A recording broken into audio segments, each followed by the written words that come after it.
साहब को भी क्लीन चिट मिली और अल्लाह ताला के फजल करम से इस नाचीज़ को भी क्लीन चिट मिली।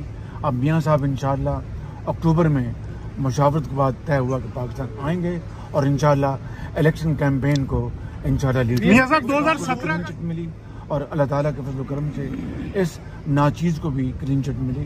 अब मियाँ साहब इंशाअल्लाह अक्टूबर में मुशावरत के बाद तय हुआ कि पाकिस्तान आएंगे और इंशाअल्लाह इलेक्शन कैंपेन को इंशाअल्लाह लीड। मियाँ साहब 2017 का जो पाकिस्तान है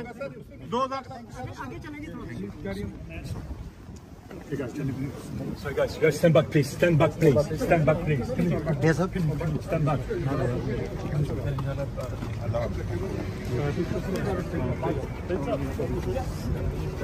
कहना लगे ये सब आप कुछ कहेंगे? बस मियां साहब सिक्योरिटी गार्ड सर ये बड़े मारते हैं बात नहीं करते मियां साहब अगर इमरान खान को जमानत मिल जाती है तो उसके बारे में क्या कहेंगे आप?